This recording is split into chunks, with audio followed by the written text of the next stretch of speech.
అనంతపురం జిల్లా కళ్యాణదుర్గం పట్టణంలో పలు హోటళ్లు మరియు దాబాలపై ఫుడ్ ఇన్స్పెక్టర్ రామచంద్రయ్య అతని సిబ్బంది ఆకస్మిక తనిఖీలు చేశారు.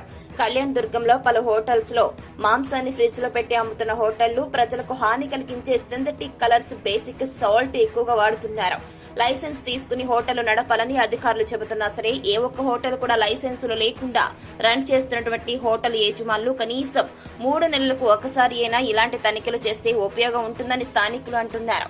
ఏ హోటల్ చూసినా పరిశుభ్రత పాటించకుండా అపరిశుభ్రంగా ఉంచడం, ఈగలు, దోమలు పలు వంటకాల్లో పడుతుండటంతో కస్టమర్లు చెప్పినా అప్పటికి సర్ది చెప్పి వేరే ఐటెం ఇచ్చి పంపుతున్నటువంటి వైనం కనబడుతోంది. ఇప్పటికైనా సరే ప్రజల ప్రాణాలను దృష్టిలో పెట్టుకుని హోటళ్లను నడపాలని అధికారులు సూచించారు. లేనిచో లైసెన్సులు లేకుండా అపరిశుభ్రంగా ఉన్న షాపులను సీజ్ చేస్తామని హోటల్ యజమానులను హెచ్చరించడం జరిగింది.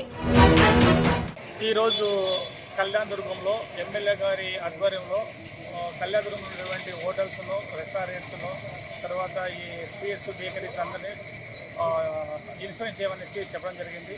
ఆ సందర్భంగా మేము కళ్యాణదుర్గం కన్సల్ట్ ఫుడ్ ఇన్స్పెక్టర్ అయిన రామచంద్ర గారు ఈ కళ్యాణదుర్గంలో ఉన్నటువంటి హోటల్స్ను, రెస్టారెంట్లను తనిఖీ జరుగుతుంది. ఇంకా ఈ రోజు వరకు 5 రెస్టారెంట్లు, హోటల్స్ తర్వాత తనిఖీ చేసినాము. ఈ తనిఖీ భాగంలో కొన్ని మిగిలి ఉన్నాయి. ఈ మిగిలినవి కూడా రేపు కానీ ఎల్లుండి కానీ 2 రోజుల తర్వాత తనిఖీ చేస్తాము. ప్రతి ఒక్కరు కూడా లైసెన్స్ తీసుకొని రన్ చేయాలని వ్యాపారాలు కానీ, ఈ హోటల్స్ కానీ, రెస్టారెంట్స్ కానీ లైసెన్స్ తీసుకున్న తర్వాత వ్యాపారం చేయాలి. అటువంటి లేని పక్షంలో వాటి మీద కఠిన తీసుకుంటాము.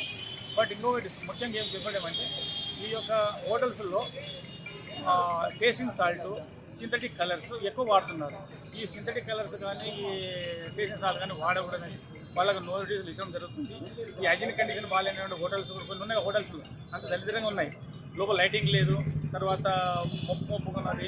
అలాంటి వాళ్ళకు కూడా మేము నోటీసులు ఇచ్చాము. ఆ నోటీసులలో 10 రోజుల్లో వాళ్ళు రిక్వెస్ట్ చేసుకుంటే పర్వాలేదు. లేదంటే ఆఫ్టర్ 10 రోజుల తర్వాత మేము వచ్చేది ఇన్వెస్ట్ చేసిన తర్వాత వాళ్ళ పైన ఫైన్ వేస్తాం. అది జరుగుతుంది ఈరోజు.